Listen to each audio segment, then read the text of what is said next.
Grand Touring Motorsports started as a social group of car enthusiasts, but we've expanded into all sorts of motorsports disciplines, and we want to share our stories with you. Years of racing, wrenching, and motorsports experience brings together a top-notch collection of knowledge and information through our podcast, Break Fix. Remember that show with Jeff Foxworthy where we used to watch people show off how smart they were and if they could pass a fifth grade exam? Well, tonight we're taking a break fix spin on that in a special called Can You Explain It to a Third Grader? Where Mountain Man Dan squares off against automotive questions from our 8-year-old panelist, who just happens to be my daughter, Clio. So I don't know about y'all, but I can't wait to see how this turns out. And with that, let the games begin. Okay, Mr. Dan, I've written down 11 questions about cars that I want to know, and you're going to have to answer all of them. Okay. Why do cars need motor oil? Can't they just run off electricity? That would have to deal with the fact that electricity would be an electric car and the normal internal combustion engine or diesel engines are requiring oil for lubrication because there's components inside the engines that move, and without the lubrication, the metal will get hot and seize up. I do believe that even some of the electrical vehicles, some of the components on those might require oil for lubrication as well. But as I'm not very versed in electric vehicles, don't hold me to that. Okay. Are you ready for the second question? I am ready. What part of the car brakes very easily? That could be a long list of things. So I would say a part that breaks, I would say for braking very easily from the early to mid 80s on when they started putting a lot of plastic components in vehicles, especially like interior pieces, they break very easily. And especially with young children such as yourself, you guys not exactly the most gentle with interior components. So it is not uncommon for something in the interior of the vehicle to break. But did you have something specific in regards to items that break? I was thinking like something inside the car, like name one thing inside the car that could break like very easily if the car were to break down. And I would say a very common thing for cars to break down alongside the road would be something such as a belt for the engine. You know, if a belt breaks on the car, then you can lose things like your alternator, which is what gives you power, or your power steering, which makes it more difficult to turn. What do you think, Clio? What kind of belt are you talking about? Are you talking about the seat belt or like a different kind of belt? A different kind of belt. The belt on the car engine, there's multiple types. There's V-band, there's ribbed. Most newer cars go with the ribbed style, which is for a serpentine system. So basically, if you take and just make a complete loop, and that's what your belt is. It's from start to finish, it just continues. It's made of like a rubber material. Some have fiber in them, like thread type material inside of them to help make them stronger. And they've been used on cars for hundreds of years now, since the beginning. I remember it's kind of like the pattern is like up and over. It's kind of like castle walls, how they're like this, but smaller and on a circle wheel or like a circle chain. Yeah, similar. Like when you're out in the garage with your dad and you see on the side of the engine, you'll see the belt there. And of course, we've got plenty of times we have the engines out of the cars there. And when you're paying attention to what we're doing and not just playing and writing with chalk in the driveway and stuff, we'll be glad to point it out to you. Okay. Are you ready for question 3? I think I am. What part of the car makes it stop? I'm talking about like the brake on the car. What part of the brake makes the car stop?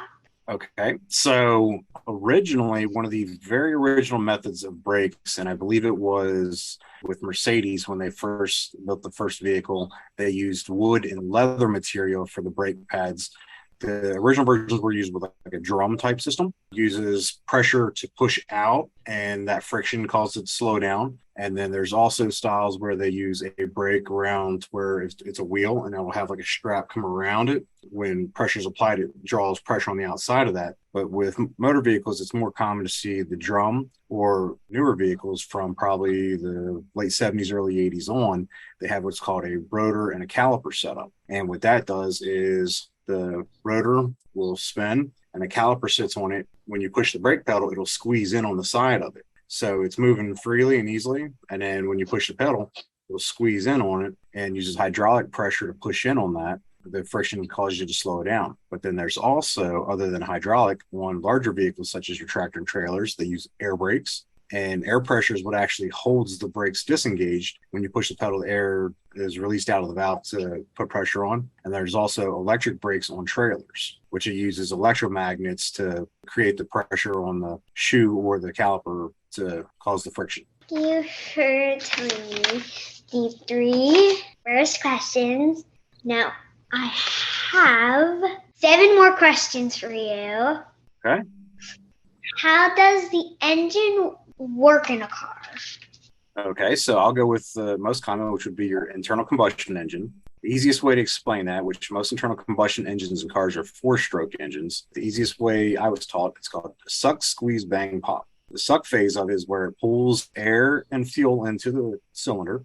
The squeeze portion is when the piston comes back up, creates compression, and the bang portion of it is when the spark plug creates ignition to ignite the fuel and air, push the cylinder back down.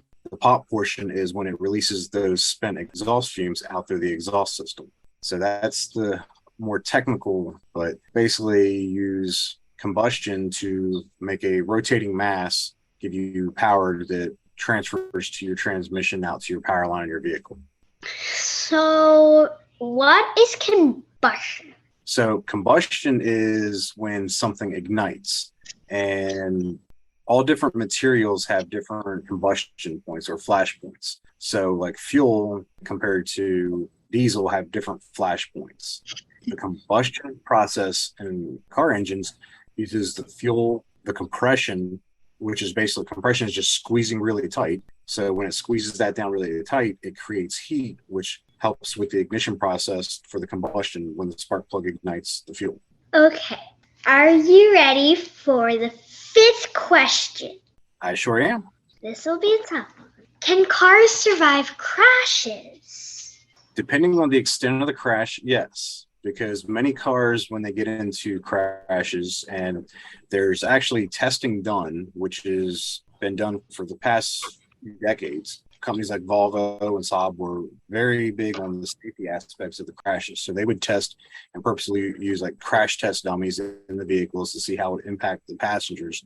And so they would run them into walls and other vehicles and things like that just to see what the aftermath was. What they would do in that process, they'd be able to give it a rating of how safe it was for the passengers. But most accidents that occur, say somebody's going down the road and a deer comes out in front of them, they hit a deer. A lot of times they can replace the things that got broke, such as, your hood, your fenders, or even your glass and stuff. Those things can be replaced and make the car drivable again.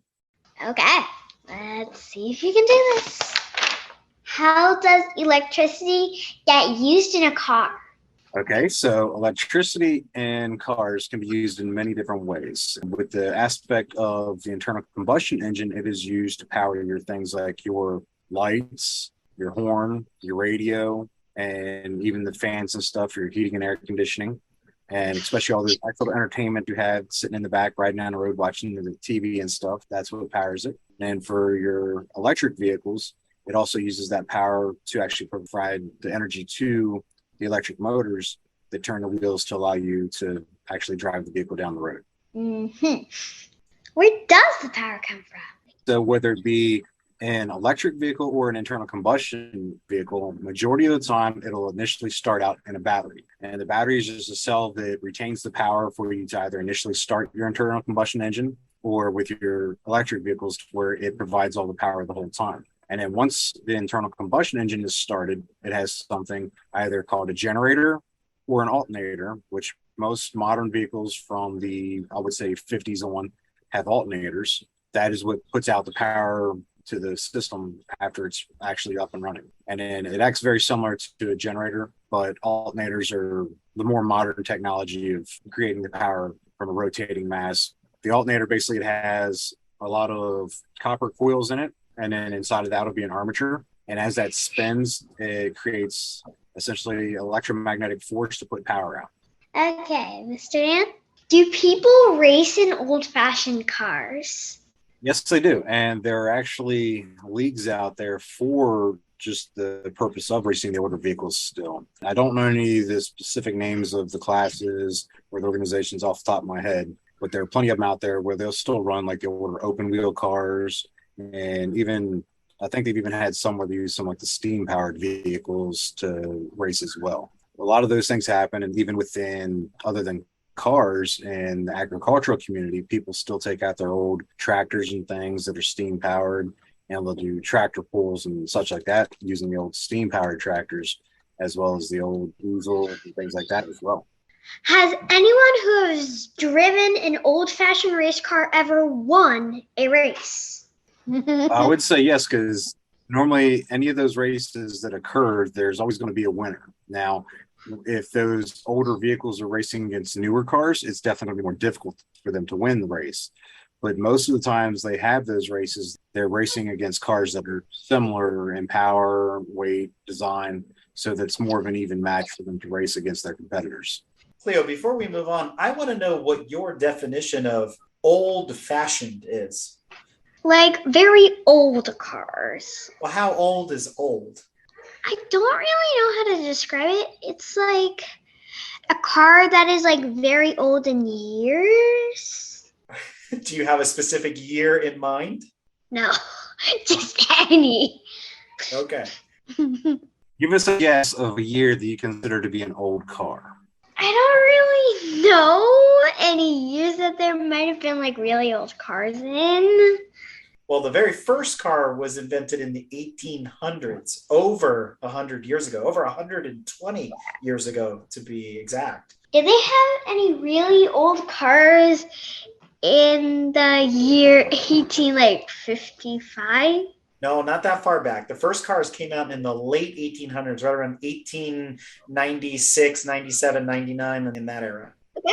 More modern cars, what we would consider post-war cars, post-World War I cars, that's when you started to see things become more standardized, more normal. Pedals were all in the same place, steering in the same place, levers were all standardized, things like that. So that didn't happen until the later 1920s, early 1930s.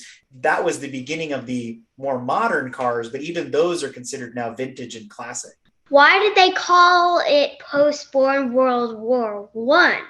There's been several world wars. The first one started in 1914 and ended in 1918. And the second one started in we'll call it 39 and ended in 1945. So there are two periods of post-war vehicles.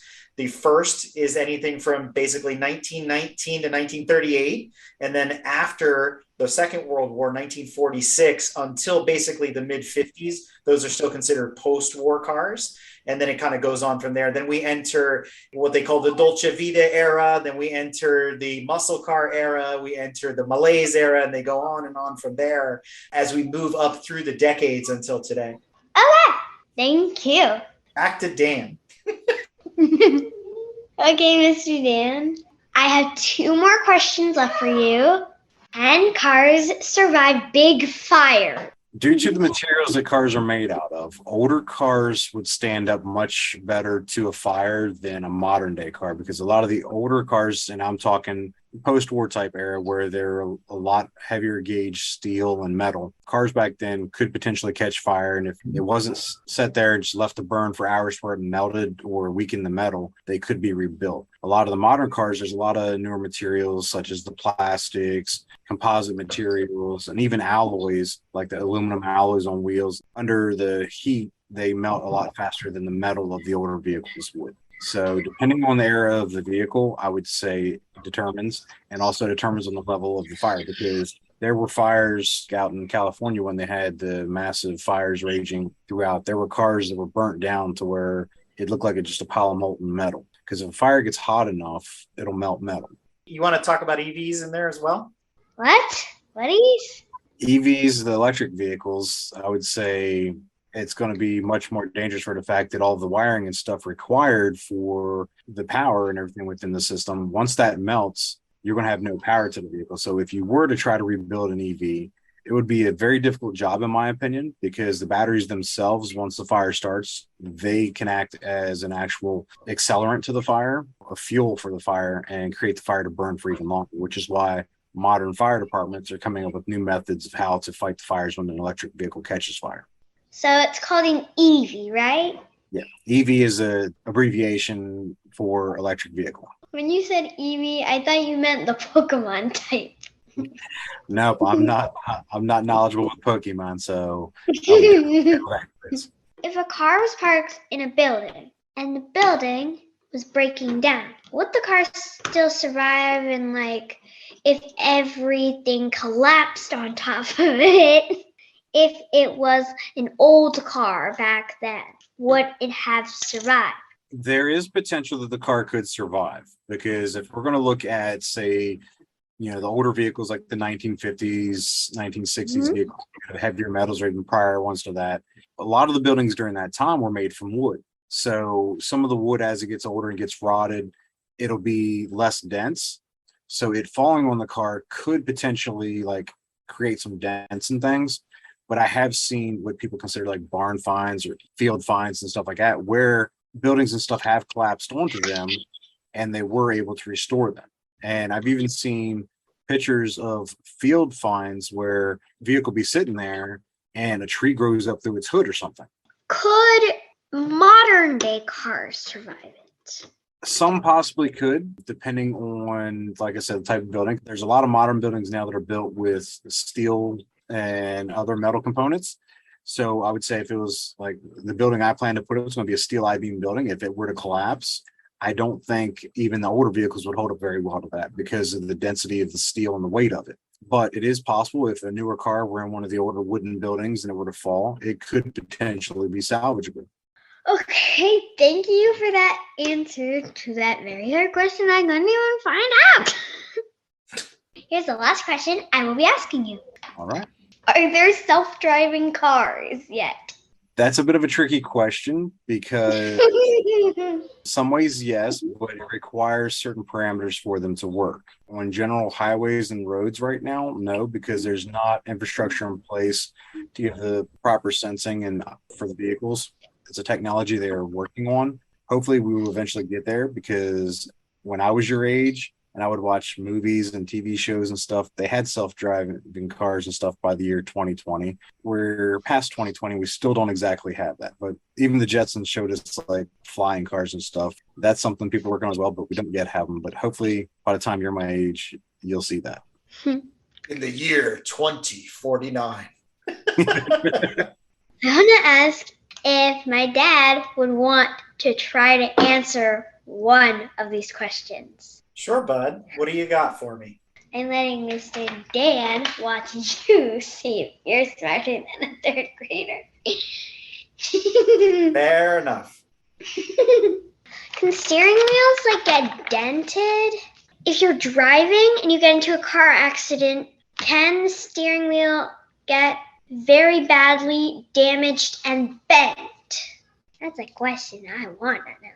Well, it really depends on the type of accident. In the old days, there were many steering wheels that were made from different materials, namely, let's say wood, lighter metals, things like that. So they don't have the same safety ratings that the modern pieces do, which means they were more prone to breaking and bending, denting, things like that based on the type of accident. The cars themselves weren't nearly as safe as they are today. Steering wheels today have airbags in them to try to protect you from hitting them with your body, which was one of the causes of them bending or breaking, was the weight of your body and the force of your body hitting those steering wheels in an accident. Is it likely that a steering wheel today would dent or bend? Probably not. It'd have to be pretty extreme for something like that to happen. It'd be a pretty nasty accident. So in the old days, yes. Today, not so much. Got it. Thank you for answering that question. You don't have any more? That's it? Just 10? 11? I had 11, but you answered the bonus 11 question. So what if we asked you a couple questions? What if we turn the tables here and have Mr. Dan ask you some questions? Oh, God. Okay. I know nothing about the subject. I'll try to think of something pretty simple. Let's see. Okay, what is your favorite car? I don't really know the different types of cars, so I don't really know which one to choose. But I would probably say the same type of car that my mom's car is. Like, don't know what type that is. Are we talking about the spaceship van? What? Your mom's spaceship van. It's a minivan. I know, but it sounds like a spaceship when it's running off the battery portion and not the engine, since it's a hybrid. Are you Well, I'm just gonna have to go with it. Speaking of your mom's van, how's this? That is considered a hybrid. Do you understand what that means when they talk about cars? Because we've spoken about internal combustion. Like it's an electric car because it runs on electricity. Yep. It also has a gas engine, which is what makes it hybrid. So it can run on both, depending on the situation. And it allows you to have the reliability of the internal combustion engine if your batteries go dead. Okay. You answered a question, and I also answered a question for you. So, Cleo, you've been coming to the racetrack since you were a baby. What do you think of that experience? What's it like at the racetrack? So, first off, I like it because I get to see, like, who's the winner at the track and stuff. And I also get to see, like, friends and family and stuff. But my favorite part is actually hearing the noises because it's fun, like hearing the different car sounds, trying to memorize which sound is which when it comes past you. So I really like enjoying that. And I like memorizing the different cars that pass by. Like, oh, there's a green car. Oh, there's a pink one. Oh, there comes the green car again. Very nice. Can you pick out Mr. Dan's car when he's out there on track, or Daddy's car? I haven't been to the track in a while, so I don't really remember. But I feel like my dad's is black because super color is black. You don't say. So, You could always look out in the garage. Then you would know what your dad's car looks like. the one in the garage or outside of it. Well, depending on where he has them parked for the day. Because he has so many cars. How do I know which one is which? I think you've got rookie numbers. He's got to increase those numbers. You got to get up to the amount of cars that I got here at my place. Is it the one with like the Voltron symbol on it? One of them does have that, yes. I mean, it's black. But I do not remember what your race car looks like, Mr. Dan. Well, it's been a while since you've seen it. It's got a lot more stickers and decals on it now than when you saw it last. So hopefully you'll make it out to one of our upcoming events and see it again. What's the easiest way to remember a car as it goes by on the track? Do you know? No, I just figure out its colors and what sounds it makes. And try to memorize the label on the front of the car. Because every car has like this different label saying which brand it's from. Very true. Which brands do you know, Cleo? I forget. All I do is look at the logo. I don't even read the words. I'm just like, oh, there's the logo. So what's the logo? What's the logo look like on Mommy's car?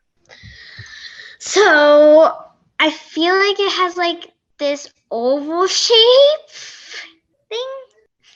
Does it look like wings? What? You've never noticed?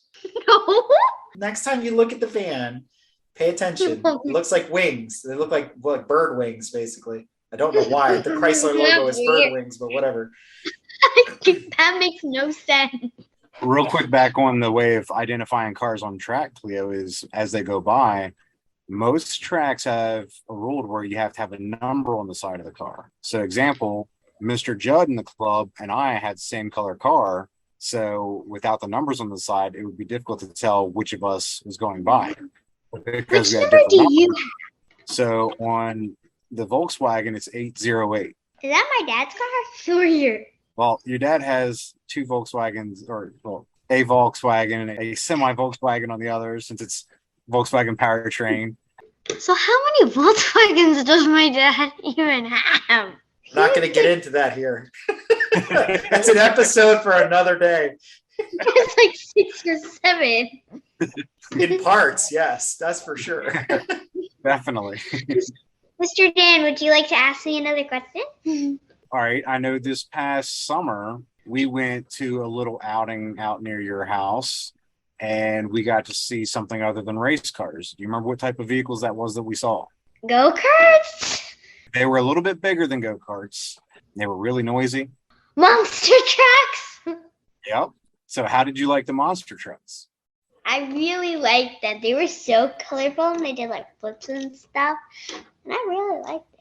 I'm going to throw this out there, Clue. Anytime you have any curious ideas regarding cars and stuff like that, I know your father is more than willing to answer those questions, as well as for helping out. Feel free to come out, and we'll even put a wrench in your hand and let you turn some wrenches with us. Seriously? Sure. I'm gonna get to fix the car. I'm sure your father might prefer to be one of my cars, but we can make that happen. Yeah. But you're never too early to learn, right? You're never too early to, change the motor oil on something. So you have to teach me. That's right. That's right. Well, folks, that was an interesting round of questioning for Mountain Man Dan. And the more I think about this, the more it makes me wonder what we were like as kids. What kind of questions did we have? I know we spent a lot of time in the garage, under the hoods of cars. And it does remind me of something very, very important, which is make your kids part of your life, especially if you're in the motorsports community, because they are the future. They are what's keeping this going in the year 2049, when hopefully there still are race cars and organizations out there that allow them to go explore, drive, enjoy all the things that we've come to know to be normal in our corners and disciplines of the motorsport world. So Clio, I can't thank you enough for coming on the show and asking us some really tough questions and getting to know cars a little bit better. And hopefully we'll see you at trackside this year. You are very welcome. And I'd like to throw in a little additional tidbit for the listeners out there when it comes to bringing the children involved into our sports and stuff. For myself as a kid, math initially was one of my weak points, and fractions were the death of me as a child. And if you bring a child into the garage and you've got your standard sockets sitting there, seeing the numbers and actually being able to correlate the numbers to a physical size, that is what allowed me to learn my fractions as a kid. Children Cleo's age and even younger that are learning fractions, in my opinion, that's a great way to have your kid involved with what you're doing and learning at the same time. All right, Clio. Well, if you're done, we can let you go. It's almost bedtime anyway. Thank you for having me. Pleasure to see you, Clio. Pleasure to see you too. If you like what you've heard and want to learn more about GTM, be sure to check us out on www.gtmotorsports.org. You can also find us on Instagram at Grand Touring Motorsports. Also, if you want to get involved or have suggestions for future shows, you can call or text us at 202-630-1770 or send us an email at crewchief@gtmotorsports.org. We'd love to hear from you. Hey everybody, Crew Chief Eric here. We really hope you enjoyed this episode of Break Fix, and we wanted to remind you that GTM remains a no annual fees organization, and our goal is to continue to bring you quality episodes like this one at no charge. As a loyal listener, please consider subscribing to our Patreon for bonus and behind-the-scenes content, extra goodies, and GTM swag. For as little as $2.50 a month, you can keep our developers, writers, editors, casters, and other volunteers fed on their strict diet of Fig Newtons, gummy bears, and Monster. Consider signing up for Patreon today at www.patreon.com/GT Motorsports. And remember, without fans, supporters, and members like you, none of this would be possible.